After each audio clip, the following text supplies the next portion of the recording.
Rev up your engines!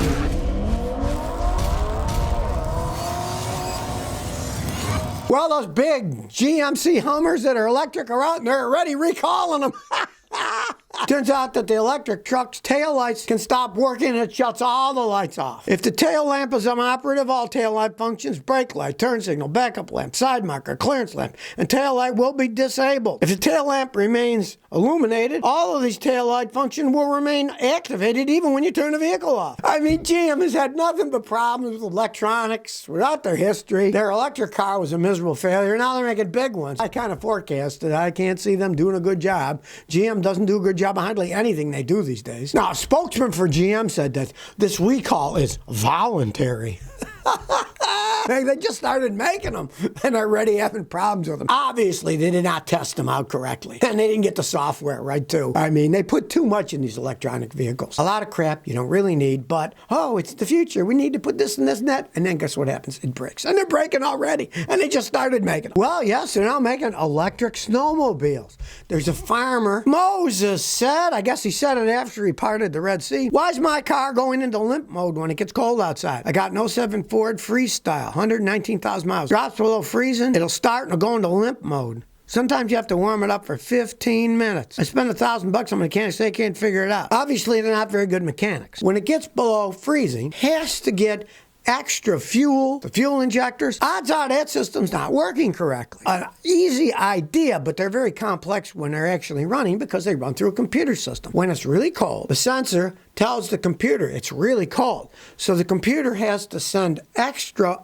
electrical pulses to the fuel injector. So let's say they normally spray each spray for 3.2 milliseconds. Maybe it's got to go 4.2 milliseconds. Spray it in to make it run. If anything in that system isn't working, it's going to go in limp hole mode. And the guys you're dealing with obviously aren't very good mechanics. You paid $1,000. They didn't fix anything. They didn't analyze it. They did the old let's guess and see what's wrong. A real mechanic like myself, they'd have to tell you got to give me that car for a few days. Because it's got to be cold outside and I'm going to have to test it in the morning. I can't test it again until the next morning. I put all my fancy scan tools on, memorize it while I'm starting it and running it. I can see exactly what's going wrong by analyzing the data. I'd see what the milliseconds of the fuel injectors were when it was cold, what it was when they warmed up. I could see what part wasn't working. You need to find a better mechanic is what it basically comes down to. That can analyze all that stuff to see what's wrong with the cold start system. Ellie says, I have a thermostat problem. Help me. I've replaced my thermostat 4 times in 2 years and now it stays open or the inside of it came loose. I replaced it. Everything's fine for 4 months and it's broke again. Hell, I can tell you what's wrong because I fix cars that way. This thermostat you said is broken. Sometimes the gasket comes up. What's happened is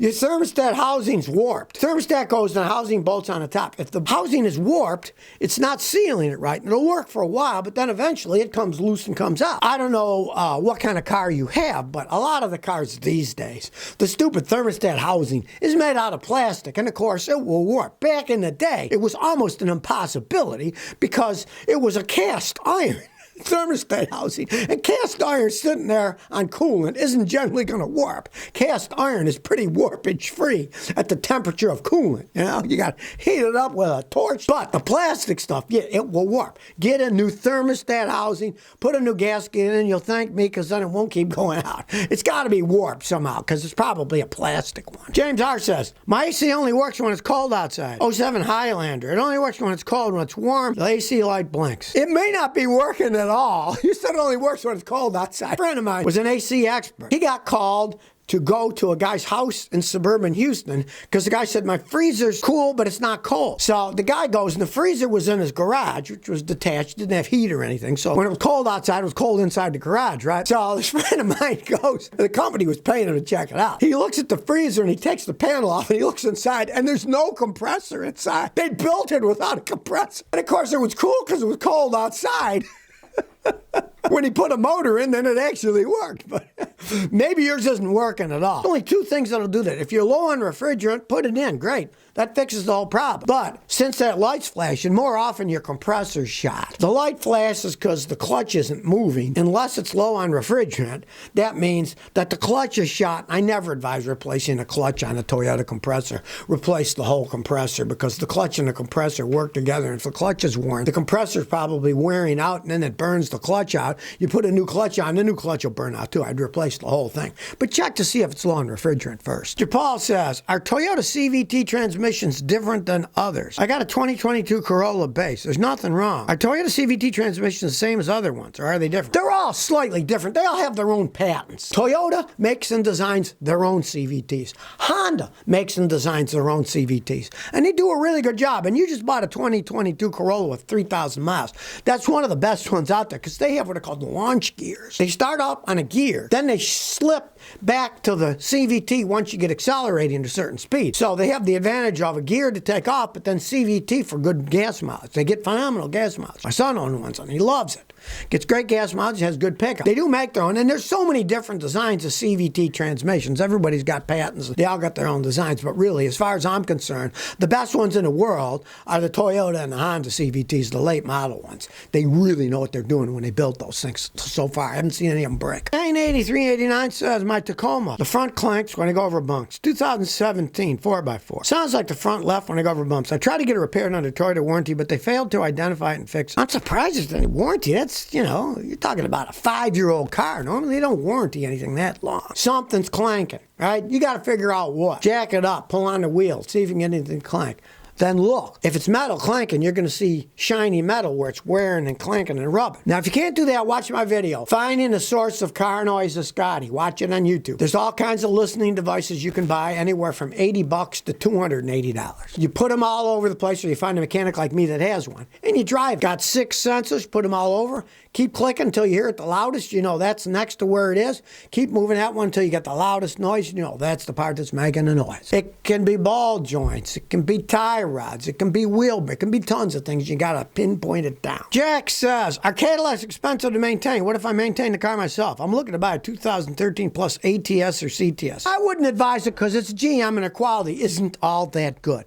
Now, when it comes to changing oils, filters, stuff like that, even spark plugs, you can easily do it yourself. But those things don't wear out all that much. The problem with a Cadillac is when it does break down electronically, those things are complicated. Now, I've got a $15,000 scan tool machine to work on them that does all kinds of bi-directional testing, but you would need a lot of experience and say it's a real weird electronic problem. You would need, like I have, a digital storage oscilloscope and make waveform recordings, then analyze the waveforms, which, you know, even for me, it's a pain in the butt. And you would have no idea what those squiggly lines mean going up and down. When they break, they cost a fortune. You're talking about buying a used one. I would say no. If you value your money, don't buy it. They're money pits. Get your CVT transmission fixed in your Nissan. You can get up to $5,000 from Nissan, but the deadline is 3/22/22. So if you have a 2014 to 2018 Rogue, 2015 to 2018 Pathfinder, or a 2015 Infiniti QX60, you better check up fast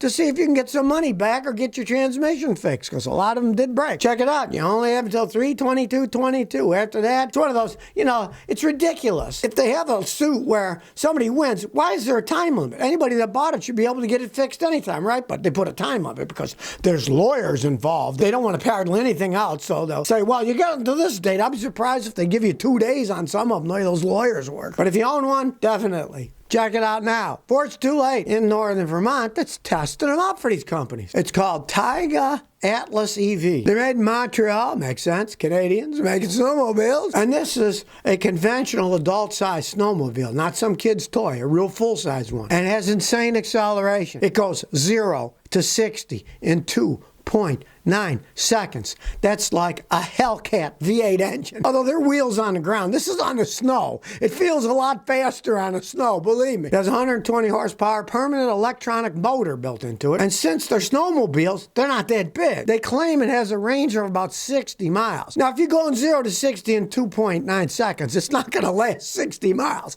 I can guarantee you that. They say the range is 60 miles if you're driving it normally.